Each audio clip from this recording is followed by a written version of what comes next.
আমার দেশের সুন্দরবনের সুন্দরী গাছ দিয়ে তৈরি কাগজ ওরা পায় অর্ধেক দামে আর আমাদের কিনতে হয় ডবল দামে। এইরকম প্রত্যেকটা ক্ষেত্রে যখন বৈষম্য করতে শুরু করলো 1971-এর মুক্তিযুদ্ধের মধ্য দিয়ে জুলুমের বিরুদ্ধে, শোষণের বিরুদ্ধে পশ্চিম পাকিস্তানি খান পাঠানদেরকে বীর বাঙালি মুক্তিযোদ্ধারা ঝাঁটাপিটা করে বিদায় করে দিয়েছে। তাদেরকে ঝাঁটাপিটা করে বিদায় করার পরে পূর্ব পাকিস্তানের নাম পরিবর্তন হয়ে এটা হয়েছে স্বাধীন সার্বভৌম বাংলাদেশ। এই বাংলাদেশটা চললো। এবার আমরা মনে করলাম যে এখন তো পশ্চিমবঙ্গের হিন্দু দাদা বাবুরাও নাই, এখন তো পশ্চিম পাকিস্তানের খান পাঠানরাও নাই, এখন আমরা সুখে শান্তিতে সমৃদ্ধিতে আমরা আমাদের জীবন যাপন করব। আমাদের মধ্যে আর কোনো বৈষম্য থাকবে না, আমাদের উপর আর কেউ জুলুম নির্যাতন চালাবে না। এটা ছিল বাংলাদেশের মানুষের স্বপ্ন। কিন্তু দুর্ভাগ্যজনক ভাবে 54 বছর পর্যন্ত আমরা দেখেছি আমাদের এই দেশ থেকে কিছু মানুষ তারা রাজনৈতিক নেতা হয়ে ওঠে আর সারা দেশের সাধারণ মানুষকে তারা তাদের চাকর মনে করে। এই রাজনৈতিক দুর্বৃত্ত নেতৃবৃন্দ রাজনৈতিক নেতৃত্বের নামে গোটা দেশের সাধারণ মানুষকে তারা নিজেদের চাকর বাকরে পরিণত করে। যেই আচরণ করত আমাদের সাথে ব্রিটিশের লাল বেনিয়ারা, যেই আচরণ করত আমাদের সাথে পশ্চিমবঙ্গের দাদা বাবুরা, যেই আচরণ করত আমাদের সাথে পশ্চিম পাকিস্তানের খান পাঠানরা, 54 বছর পর্যন্ত স্বাধীন বাংলার মাটিতে, এই মাটি থেকে জন্ম নেওয়া একদল স্বৈরাচারী জালিম অত্যাচারী শাসক বর্গ বাংলার 18 কোটি মানুষের সঙ্গে গাদ্দারি আর বিশ্বাসঘাতকতা করেছে।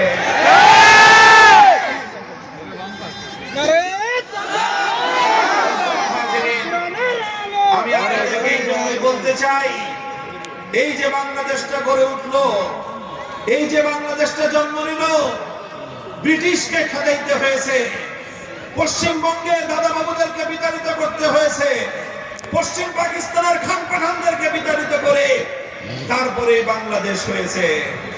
মনে রাখবেন, বাংলাদেশে যদি ইসলাম না থাকে পশ্চিমবঙ্গ আর পূর্ববঙ্গের মধ্যে কোনো তফাৎ থাকবে না।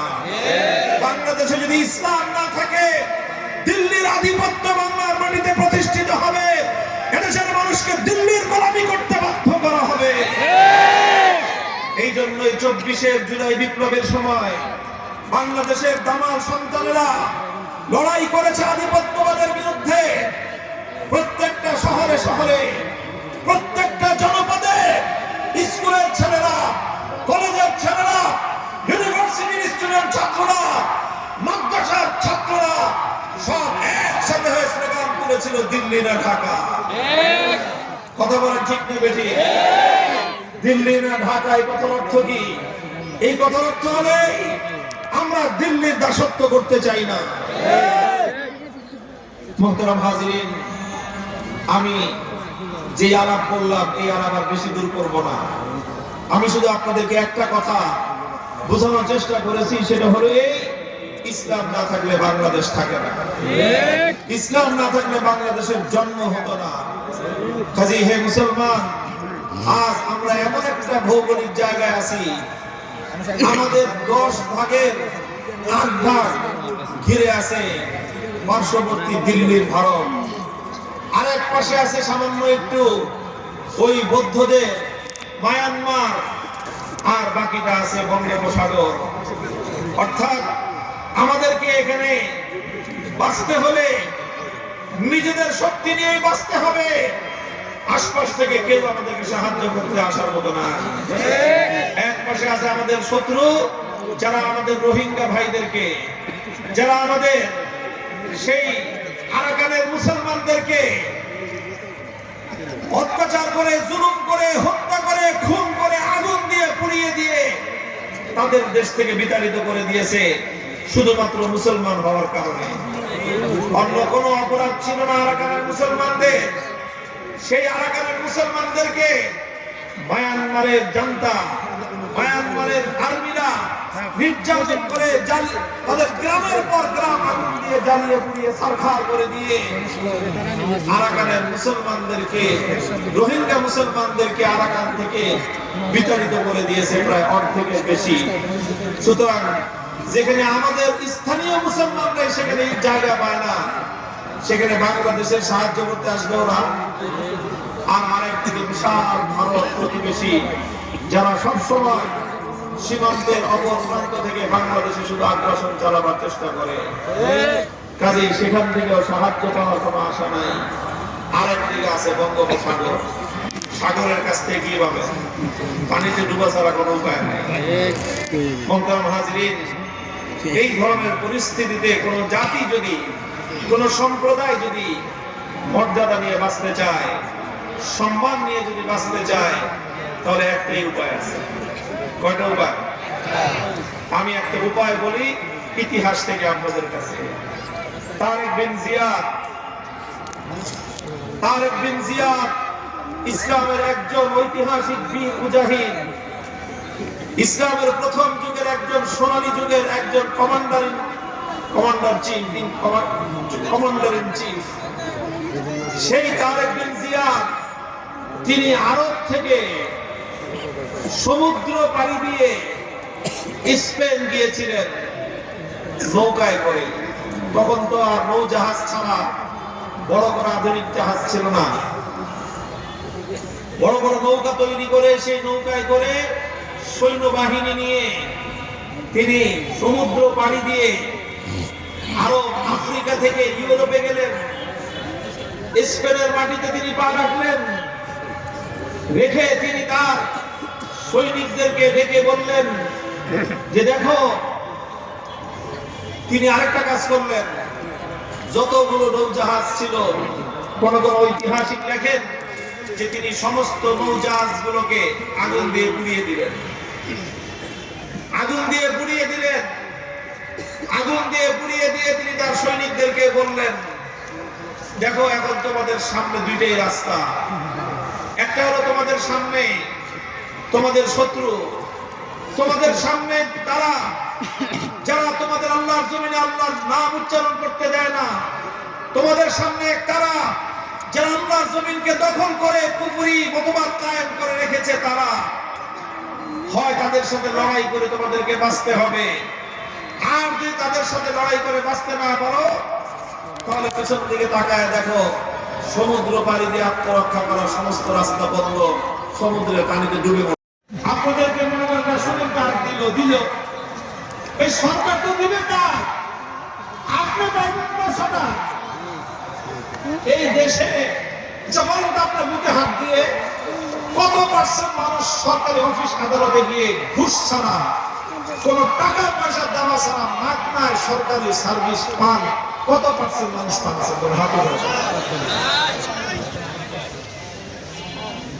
মানুষ না খেয়ে মরে, তারপরে তো মানুষের কম খেয়ে মরে।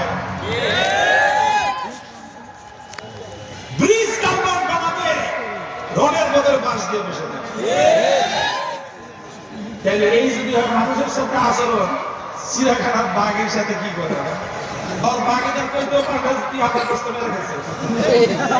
ওই 20 কেজি গোষ্ঠের 10 কেজি আগে জায়গা চিড়িয়াখানার বাইরে, ভিতরে যা পাঠায় ওখান থেকে স্টাফ যা আছে ওরা গরুর মাংস কিছু আমরা গুনা করে খায়, আর সাল মাকলা কিছু দেয় বাঘেরে খায়।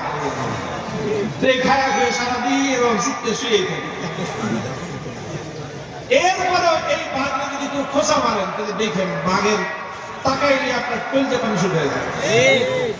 এরপরে মাঝে মাঝে ও একটু নিঃশ্বাস ছাড়ে, গর্জন দিবে কি? এই মরা বাঘ, আটকানো বাঘের বুকের থেকে গর্জন আর হুঙ্কার বের হয়। এরপরে সামান্য একটা আওয়াজ যখন করে, গোটা চিড়িয়াখানা থরথর করে কেঁপে ওঠে, সমস্ত প্রাণী দৌড় দেয় যে বাঘ গর্জন দিতেছে দেখার জন্য। এই যদি হয় মরা বাঘের গর্জন, জঙ্গলের আসল বাঘের গর্জনটা কেমন হয়? একেবারে জমিন থেকে আসমান পর্যন্ত থরথর করে কাঁপতে শুরু করে, পাহাড় পর্যন্ত কেঁপে উঠে বাঘের গর্জনে। বাঘটা যখন এরকম গর্জন দিছে, ছাগলের কি অবস্থা করে? এই বাঘের এক গর্জন শুনে সব ছাগল যে যেদিকে পারে প্রাণপণ ধরে দৌড়ায় দৌড়ে চিয়েছে। সমস্ত ছাগল বাঘের গর্জনে হুঙ্কারে ময়দান খালি করে সব পড়াইছে। ছাগলেও দৌড়ায়, ছাগলের বাচ্চাও দৌড়ায়, সাথে সাথে বাঘের বাচ্চাও দৌড়ায়। বড় বাঘটা পিছন থেকে দৌড়ায় আসছে। আজকে কিন্তু ও কোনো ছাগল শিকার করতে আসে নাই, আজকে আসছে বাঘের বাচ্চাটার কাহিনী বুঝার জন্য, যে ঘটনার আগে বাঘের বাচ্চারা নিয়ে ছাগলে খেলে ফেলে। ও পিছন থেকে খাওয়া মাইরা বাঘের বাচ্চাটা ধরছে, দেখে যা বুক কাঁপতেছে, কিরে তুই দৌড়াস কেন? বাঘের বাচ্চারা জিজ্ঞাসা করে, বড় বাঘ তুই দৌড়াস কেন? হয় এই যে ছাগলে দৌড়াইলেন, আমরা দৌড়াই। মানে ছাগলের সাথে থাকতে থাকতে চরিত্র হয়েছে কার মতো। এই সঙ্গ দোষে রঙ্গ ধরে, সঙ্গ দোষে তুমি ছাগলের সাথে থাকলে তুমি বাঘের বাচ্চা হলে কি হবে? তোমার চরিত্র হবে ছাগলের হবে। কুত্তার বাচ্চার সাথে থাকলে ছাগলের বাচ্চা হলে কি হবে? ওটা হবে কুত্তার বাচ্চার চরিত্র। বাঘের বাচ্চা কুত্তার বাচ্চা থাকলে সাথে থাকলে ওটার চরিত্র হয় কুত্তার বাচ্চা হবে। বাঘের বাচ্চা ছাগলের সাথে থাকতে থাকতে ওর চরিত্র স্বভাব সব কিছু হয়ে গেছে ছাগলের মতো। ও এখন চিৎকার হুঙ্কার শুনে থরথর করে কাঁপতেছে। বাঘের বাচ্চা কয় যে তুই কাঁপিস কেন, তুই দৌড়স কেন? যে আওয়াজ শুনে করছো, এই আওয়াজ শুনে বুক কাঁপতেছে। আমার তো সারবন্ধে আসতেছে, এত জায়গা ভেঙে আওয়াজ করে। বাঘে বুঝতে পারছে কাহিনীটা কি, যে ওই বাঘের বাচ্চা কোনোদিন বাঘের গর্জন শুনে না। ও ধরে ফেলছে ঘটনাটা কোথায়, কেন এই বাঘের বাচ্চারা নিয়ে ছাগলের তামাশা করতে পারে, কারণটা কি? কারণ একটাই ধরে ফেলছে, ওই বাঘের বাচ্চা নিজে নিজের চিনে না। ও যে কি জিনিস ও নিজে জানে না, ও আত্মপরিচয় জানে না। ও দোয়া করতেছে আল্লাহর কাছে, যে আল্লাহ আমার মাথায় দিল শিং। বলদ জানে কথা কার? আরে ছাগলের শক্তি ওর শিংয়ের মধ্যে, বাঘের শক্তি ওর শিংয়ের মধ্যে থাকে না। বাঘের শক্তি থাকার পাঞ্জার মধ্যে, বাঘের শক্তি থাকার মুখের মধ্যে, দাঁতের মধ্যে। বাঘ যদি খাপলা মেরে করে ধরছে, কামড় দিতে হবে না, খালি দুই হাত দিয়ে পাঞ্জা মেরে ধরলে বাঘের পাঞ্জা থেকে মুক্তি পাওয়া, বাঘের পাঞ্জা থেকে ছাড়া পাওয়া কঠিন আছে। এই জন্য বিগত দিনে একজনে কইছিল, বাঘে ধরলে ছাড় পাওয়া যায়, কিন্তু নেত্রী ধরলে ছাড়ে না। পরে বাংলাদেশের মানুষ নেত্রীরে দেখা দিছে যে নেত্রী ধরলেও ছাড়া পাওয়া যায়, বাঙালি যেদিন ধরে সেদিন তোমার দুপুরের খানা খাওয়ার সময় হয় না। কথা বলা ঠিক কিনা? তো বাঘটা বুঝছে যে এই বাঘের বাচ্চার আসলে সমস্যা কোথায়। ও নিজের চিনে না, নিজের আত্মপরিচয় জানে না। ও আল্লাহর কাছে দোয়া করতেছে, আল্লাহ তুমি আমার দুটো শিং দাও, তাহলে আমি শিং দিয়ে ছাগলের গুটাগুটি করুম। বলদ জানে কথা কারো জানে না যে বাঘের শক্তি তো শিংয়ের মধ্যে না, বাঘের শক্তি অন্য কোথাও। সব শক্তি ওর মধ্যে আছে, কিন্তু শক্তি ব্যবহার করার কৌশল জানে না। এই জন্য আর কিছু করতে হবে না, পরে ভিন্ন কোনো ট্রেনিং দেওয়ার দরকার নাই। একটা জিনিস শুধু ওর প্রয়োজন, সেটা হলো ওর আত্মপরিচয় ওকে জানা দেওয়া দরকার। পরে ধরে নিয়ে গেছে একটা পুকুরের ঘাটলায়, পুকুরের ঘাটলায় নিয়ে যায় বড় বাঘ, যা পুকুরের থেকে পানি খায়। এখন তো পুকুরের পানিতে নামে না, থাকছে সারা জীবন কি এর সাথে? ছাগলের সাথে। ওর চরিত্র ছাগলের মতো, ছাগল তো সহজে পুকুরে ঘাটলায় নামে না। গলায় রশি বাইন্ধে টানবে, ওর গলা ছিঁড়ে যায় মুগিয়া, কিন্তু ছাগল নামে না পুকুরের পানিতে। ওর সেই চরিত্র। কিন্তু বাঘের আজকে পেদামি খেয়ে নামছে কোন রকম ভয়ে ভয়ে পুকুরের ঘাটলায় পানি খেতে। পুকুরের ঘাটলায় যখনই পানি খেতে নামছে, পুকুরের পানির মধ্যে মুখ দিছে, দেখে তো আটকে হচ্ছে, ভয় পেয়ে গেছে। ভয়ঙ্কর একটা প্রাণী দেখা যায় পানির মধ্যে। পরে ভালো করে দেখে যে ও মুখটা কাছে নিলে পানির মুখটা কাছে আসে, ও দূরে নিলে পানির মুখটা দূরে চলে যায়। পরে অনেক মুখছে, আরে এটা আমারই চেহারা, এটা আমার চেহারার মতো দেখা যায়। ভালো করে তাকায় দেখো রে বাপ রে বাপ, আমি তো ভয়ঙ্কর জিনিস। ও নিজেকে পুকুরের স্বচ্ছ টলটলে পানির মধ্যে নিজের চেহারা দেখার পরে ভাবটা বদলে গেছে। পানি পুনি খায় এখন যখন বুক ফুলে আইতেছে, এখন ডরে না। বড় বাপটা বুঝতে পারছে যে কাম হয়ে গেছে। পরে যে কিছু দেখছস? ওস্তাদ দেখছি। এখন সাহস নিয়ে কথা কয়। তুই কি দেখছস? ওস্তাদ নিজের চেহারাটা দেখলাম। তুই কি দেখলি? তোর চেহারা ছাগলের মতো। না ওস্তাদ, আমার চেহারাটা ছাগলের মতো না, আমার চেহারা বস্তমার মতো। বস্তমার মতো আমার চেহারা। এবার বড় ভাগে এবার লাইন আইসিস, তোর চেহারা আমার মতো। অর্থাৎ আমি আর তুই আমরা হলাম স্বজাতি, এক জাতি। আমরা ছাগলের জাত না, আমরা হলাম বাঘের জাত।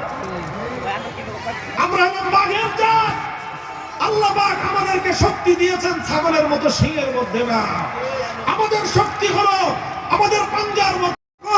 কোথাও দাঁড়িয়ে একটা গর্জন দেই, তাম পৃথিবীর সমস্ত ছাগলের বাচ্চা আমাদের সামনে দাঁড়াবার সাহস পায়।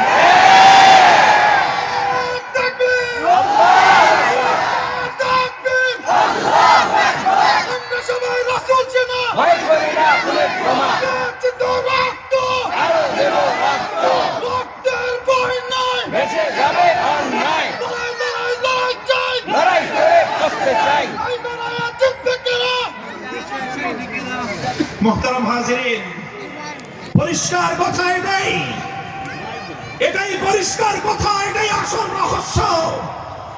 বাঘের বাচ্চা যতদিন নিজের আত্মপরিচয় না জেনেছে, যতদিন নিজের শক্তির সন্ধান সে না পেয়েছে, সে আল্লাহর কাছে দোয়া করছে, আল্লাহ তুমি মানে ছাগলের মতো দুটো শিং দাও।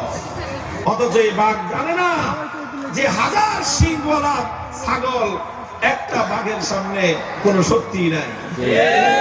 হাজার লক্ষ ছাগল মিলেও একটা বাঘের গর্জনের সামনে মাঠে দাঁড়াবার হিম্মত তাদের নাই।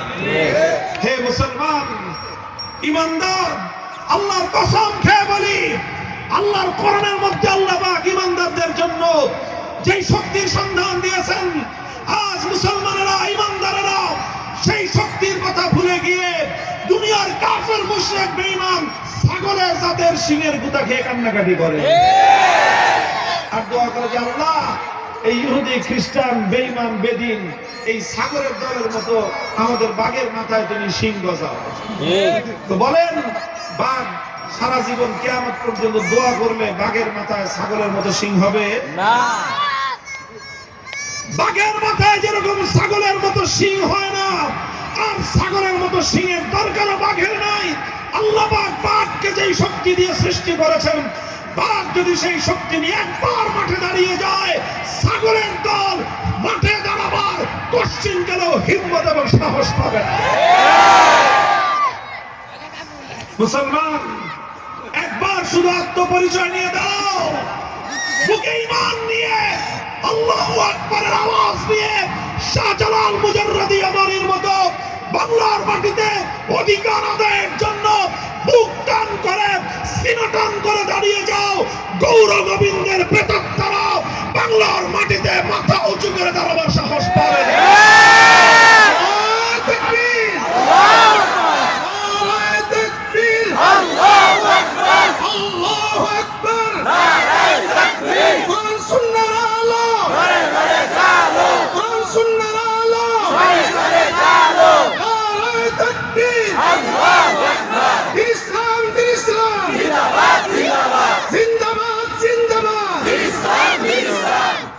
মুহতারাম হাজিরিন, বলবেন হুজুর ইমানদারদের শক্তি কি? আল্লাহ কোরআন আয়াতের মধ্যে বলেছেন তোমাদের শক্তি হলো দুইটা, ইস্তাঈনু বিস-সাবরি ওয়াস-সালাহ। তোমরা দুই জিনিসের মাধ্যমে আল্লাহর গায়েবী শক্তি তোমরা নিজেদের পক্ষে ব্যবহার করতে পারবা। কার শক্তি বলেন? কার শক্তি? আল্লাহর গায়েবী শক্তি যদি কারো পক্ষে থাকে, দুনিয়ার কোন শক্তি তার সামনে টিকতে পারে না। বলেন টিকতে পারে না? আল্লাহর গায়েবী শক্তি ইমানদার নিজের পক্ষে টেনে আনতে পারে, জমিনের মধ্যে টেনে আনতে পারে দুইটা জিনিসের মাধ্যমে। একটার কথা আল্লাহর কোরআন বলেছে আস-সাবর, আরেকটার কথা আল্লাহর কোরআন বলেছে আস-সালাহ। সবরের অর্থ হলো আল্লাহর দ্বীনের জন্য আল্লাহর হুকুম পালন করতে গিয়ে যত রকম বাধা বিঘ্ন প্রতিকূলতা আসবে, এগুলোকে উপেক্ষা করে আল্লাহর হুকুম আল্লাহর দ্বীন পালন করতে হবে। এটার নামই হলো প্রকৃত সবর। আমরা একটু চেষ্টা করি হালাল হারাম বেঁচে চলবো, হারাম খাবো না, হারাম খাবো না, কোনো হারাম নয়। সুদের হারাম যদি আমরা ত্যাগ করতে পারি, আমাদের এই যে যারা নাকি মেহনতি মানুষ, শ্রমিক শ্রেণী যারা আছেন, শ্রমজীবী মানুষ, অথবা যারা ছোটখাটো চাকরি করেন, যারা ছোটখাটো ব্যবসা বাণিজ্য করেন, অনেক সময় দেখা যায় যে আপনাদের এই টাকাগুলো আপনার সুদের উপর আপনারা লগ্নি করেন। সুদ খাওয়া থেকে বেঁচে থাকেন একটা কাজ। আরেকটা কাজ হলো কোন অন্যায় পথে পয়সা উপার্জন করবেন না। দেখেন যারা শ্রমজীবী মানুষ, আপনারা মাথার ঘাম পায়ে ফেলে পয়সা উপার্জন করেন। গার্মেন্টসে যারা কাজ করেন, আমার মা বোনেরা, আপনারা যে শ্রম, এই শ্রম দিয়ে আপনারা যে পয়সা উপার্জন করেন, আল্লাহর কসম পৃথিবীর সবচেয়ে হালাল উপায় আপনাদের এই পয়সা। আপনারা মাথার ঘাম পায়ে ফেলে সারাদিন পরিশ্রম করে, আপনার জীবন যুদ্ধে লড়াই করে, হালাল উপায়ে গার্মেন্টসে চাকরি করে আপনারা পয়সা উপার্জন করেন। ইট ভেঙে আপনারা পয়সা উপার্জন করেন, রিক্সার প্যাডেল ঘুরে আপনারা পয়সা উপার্জন করেন। আপনারা কেউ ভাইরা আছেন নানা রকম দৈনিক শ্রমিক খেটে আপনারা পয়সা উপার্জন করেন। আপনাদের চেয়ে বেশি বরকতময় হালাল উপায় পৃথিবীতে আর কেউ কামাই করে না। কিন্তু অনেক সময় সামান্য কিছু হারাম উপায়ের সাথে হারাম উপার্জন, এটা কেউ কেউ আছে অতিরিক্ত কিছু মুনাফার লোভে মাদকের ব্যবসা করে। দেখা যায় যে হিরোইন বেচলে অনেক টাকা লাভ, বাবা বেচলে, বাবা বুঝেন না, ইয়াবারে বাবা বলে, ইয়াবা বেচে, ফেন্সিডিল বেচে, সামান্য এই সমস্ত অতিরিক্ত অতি লোভে সামান্য কিছু টাকা পয়সা উপার্জন হয়। এই পয়সা উপার্জন হয়ে আপনার হালাল উপার্জনকে ধ্বংস করে দেয়। এই জন্য আপনারা হালাল উপার্জন করেন, হারাম উপার্জন থেকে বাঁচবেন। এইভাবে নিজেকে ধৈর্য ধারণ করেন, 5 ওয়াক্ত নামাজ পড়বেন আর হালাল উপার্জন করবেন। এই 2টা কাজ আপনাদের জন্য আর বেশি কিছু লাগবে না, খুব বেশি কিছু লাগবে না। হালাল উপার্জন করবেন, 5 ওয়াক্ত নামাজ পড়বেন। মা বোনরা যারা আছেন দরিদ্র শ্রমজীবী, আপনাদেরকে আমরা বলবো না যে একেবারে বোরকা গায়ে দিয়ে একেবারে খুব ভালো করে পর্দা না করলে হবে না, অত কঠিন কথা না।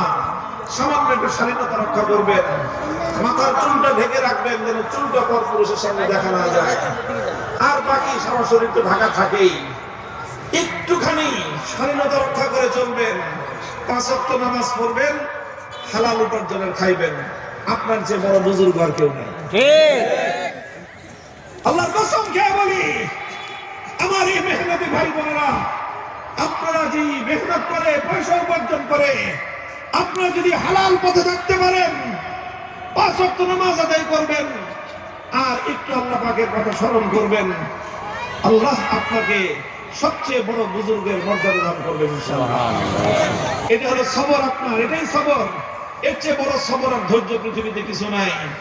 আপনার সামনে হারাম অফার আসবে, অন্যায় পথে উপার্জন করা অফার আসবে, আপনি সেটা ত্যাগ করবেন, এটাই আপনার সবচেয়ে বড় সবর।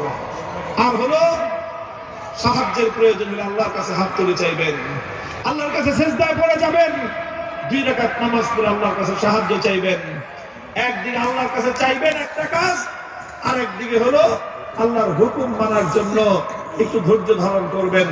এই 2 কাজ যে করবে, আল্লাহ ওয়াদা করেছেন, ইস্তাঈনু, আমার কাছ থেকে তোমরা সাহায্য নাও এই 2 জিনিসের মাধ্যমে।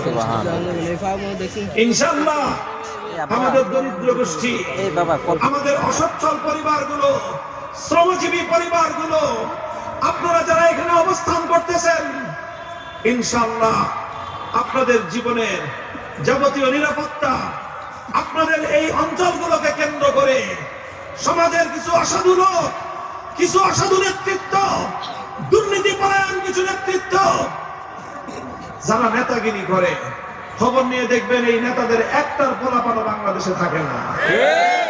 ওদের পোলাপান থাকে কানাডায়, অস্ট্রেলিয়া, ইউরোপে, আমেরিকায়, নিজেদের সন্তানদের নিরাপদ ভবিষ্যৎ গড়ার জন্য বিদেশে পাঠায় দেয়, গরিবের সন্তানদেরকে নিয়ে রাজনীতি করে, গরিবের সন্তানদেরকে লাঠিয়াল বানায়, গরিব মায়ের সন্তানকে দিয়ে আরেকজনের জমি দখল করায়, গরিব মায়ের সন্তানদেরকে দিয়ে টেন্ডারবাজি আর মাস্তানি করায়, চাঁদাবাজি করায়।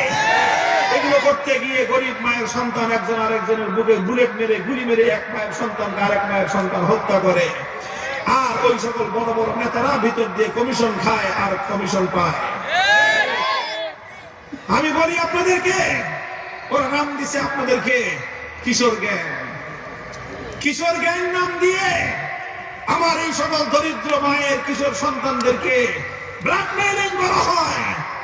আমাদের গরিবদের কিশোর সন্তানদেরকে বিপদগামী অন্ধকার পথের দিকে ঠেলে দিয়েছে কারা?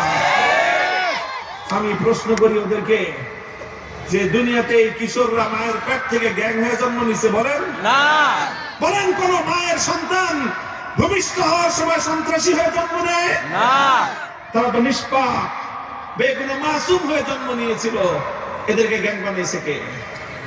এদের হাত থেকে কলম কেড়ে নিয়ে পিস্তল তুলে দিল কারা? এদের হাত থেকে আমসিপাড়া, কোরআন শরীফ, বই খাতা কেড়ে নিয়ে এদের হাতে হিরোইনের পুরিয়া, ডালের পটকা এদের হাতে তুলে দিল কারা?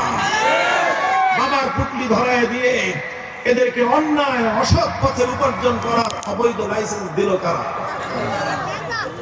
এই সকল নেতারাই এগুলো করে। এরপরে আবার এরা এদেরকে নাম দেয় কিশোর গ্যাং। ইনশাআল্লাহ আমাদের এই কিশোররা, যাদেরকে দিয়ে অসৎ ব্যবসা করানো হয়, যাদেরকে দিয়ে অপরাধ করানো হয়, সেই অপরাধী সমাজপতিদেরকে এই এলাকা থেকে উৎখাত করা হবে। এই কিশোরদেরকে পুনর্বাসন করা হবে, কর্মসংস্থানের ব্যবস্থা করা হবে। এদের জন্য সুন্দর শিক্ষার ব্যবস্থা করে, বিনোদনের ব্যবস্থা করে, খেলাধুলার ব্যবস্থা করে এদের মাথায় হাত বুলিয়ে বুকে জড়িয়ে যদি ধরা হয়, আজকের এই কিশোররা আগামী দিনে এই সমাজ উন্নয়নের হাতিয়ার হবে ইনশাআল্লাহ। আমরা যদি এইভাবে একটু চেষ্টা করি, মায়েরা চেষ্টা করেন, বাবারা চেষ্টা করেন, এলাকার ময় মুরব্বীরা মিলে চেষ্টা করেন, মনে রাখবেন গরিবের সন্তান বলেই বড় লোকের লাঠিয়াল হতে হবে, এই জন্য আল্লাহ আমাদেরকে দুনিয়াতে পাঠায় না। কেউ বলতে পারে যে হুজুর আপনার পোলা পরে, হ্যাঁ আমার পোলাই মোহাম্মদপুরেই পড়ে। এই আপনাদের এলাকাতে এই যে বেরিবান্ধের সাথে মাদ্রাসা আছে, ওই যে খ্রিস্টানদের একটা কবরস্থান আছে না, কবরস্থানের সাথে একটা মাদ্রাসা আছে, এখানে আমার আদরের সন্তানরা এখানে পড়ে, বয়স হলো মাত্র 14-15 বছর, এখানে পড়ে, আপনাদের এখানে খেলাধুলা করে।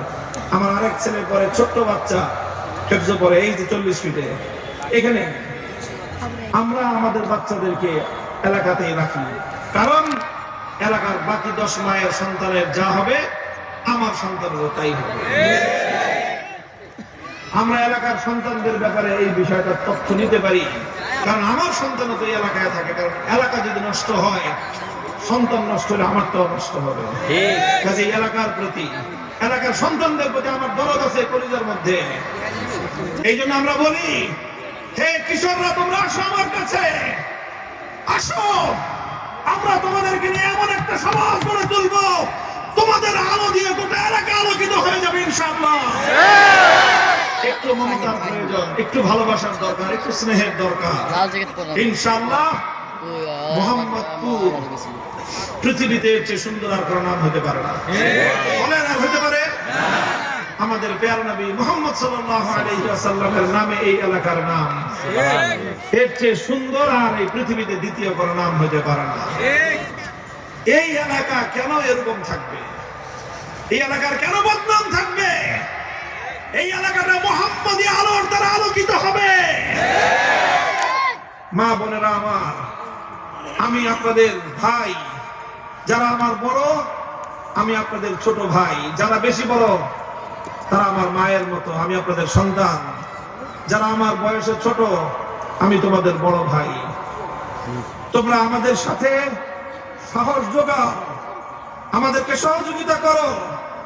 ইনশাআল্লাহ আমাদের নবী, আমাদের আদর্শ, আমাদের আইডল, আমাদের উসওয়া মুহাম্মদুর রাসূলুল্লাহ সাল্লাল্লাহু আলাইহি ওয়াসাল্লাম যেভাবে সোনার মদিনায় বিপ্লব এনেছিলেন, আমরা আল্লাহর নবীর নামে নামকৃত মোহাম্মদপুরকে সেই মদিনার মতো আলোকিত সমাজে পরিণত করতে চাই।